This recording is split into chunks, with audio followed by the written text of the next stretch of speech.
जो वंदे मातरम को लेकर प्रस्ताव पारित किया है वो अत्यंत ही निंदनीय है। और इसके साथ साथ कांग्रेस पार्टी ने साबित कर दिया कि उनके लिए पार्टी देश से ऊपर है। इसलिए देश के संविधान के द्वारा प्रदत्त शक्ति के साथ संसद से पारित कानून से बड़ा है उनका कार्य समिति का प्रस्ताव। और वो भी कब? गुलामी के कालखंड की कार्य समिति 1937 का प्रस्ताव। और वो भी कौन सा प्रस्ताव? जो जिन्ना की मुस्लिम लीग के आगे पूरी तरीके से आत्मसमर्पण करके कांग्रेस ने किया था। अर्थात कांग्रेस ने यह भी साबित किया है कि वो अपने को संविधान से ऊपर, अपने को देश से ऊपर और अपने पार्टी के प्रस्ताव को संविधान के कानून से ऊपर मानती है। और उसके साथ अब इस अटकलों पर विराम लगा दिया है कांग्रेस ने कि वो अब आज की नई मुस्लिम लीग हो गई है। क्योंकि जो जिद मुस्लिम लीग की थी 1937 में वंदे मातरम को लेकर, वही जिद आज संसद से पारित कानून के बाद कांग्रेस पार्टी की है वंदे मातरम को लेकर। और मैं कांग्रेस पार्टी को यह भी और देश को याद दिलाना चाहता हूं कि यह जो इस कार्य समिति का उल्लेख उन्होंने किया है, यह 28 से 30 अक्टूबर 1937 को कलकत्ता में कांग्रेस वर्किंग कमेटी की मीटिंग में पारित हुआ था, जबकि उस समय कांग्रेस 1935 के गवर्नमेंट ऑफ इंडिया एक्ट के तहत ब्रिटिश सरकार के अधीन यूनियन जैक झंडे के नीचे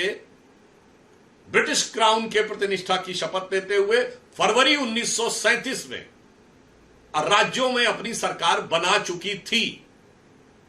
अर्थात गुलामी के कालखंड में अंग्रेजों के प्रति निष्ठा की शपथ लेकर मुस्लिम लीग के आगे घुटने टेक कर जिस प्रस्ताव को पारित किया, उसको स्वतंत्र भारत में आकर उसके लिए अड़ना अत्यंत ही दुर्भाग्यपूर्ण और कांग्रेस की देश के प्रति निष्ठा और संविधान के प्रति निष्ठा पर एक प्रश्न चिन्ह है। और साथ ही मैं कांग्रेस को यह भी याद दिलाना चाहता हूं कि इस कार्य समिति के प्रस्ताव के लिए नेहरू जी ने जिन्ना को लेटर लिखा 6 अप्रैल 1938 को, जो selected works of Jawaharlal Nehru series 1 volume 8 page number 230 से 39 के बीच में प्रकाशित हुआ है, जिसमें उन्होंने सिर्फ ये नहीं लिखा, उसी में बिंदु क्रमांक 9 पे वो जानकारी दे रहे हैं कि कांग्रेस कार्य समिति ने वंदे मातरम को छोड़ दिया है। फिर विस्तार दे रहे हैं कि जिन अंशों से आपको समस्या है वो हम छोड़ रहे हैं, मगर इसी में याद दिलाना चाहता हूं,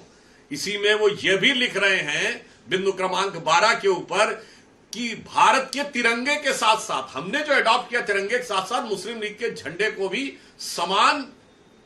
सम्मान मिलना चाहिए। और इसी में बिंदु क्रमांक 7 पर नेहरू जी ये भी लिख रहे हैं मुस्लिम लीग के प्रति समर्पण करने की पराकाष्ठा है कि वो लिख रहे हैं कि सार्वजनिक रूप से काउ स्लॉटर यानी गो हत्या के लिए सार्वजनिक रूप से पूरी तरह अनुमति होगी। उन्होंने ये लिखा है कि मुस्लिमों के लिए सेपरेट इलेक्टोरेट होंगे, यानी ऐसे क्षेत्र होंगे जहां मुस्लिम ही चुनाव लड़ेगा और सिर्फ वही वोट करेगा। तो मुझे लगता है इतने शर्मनाक अध्याय को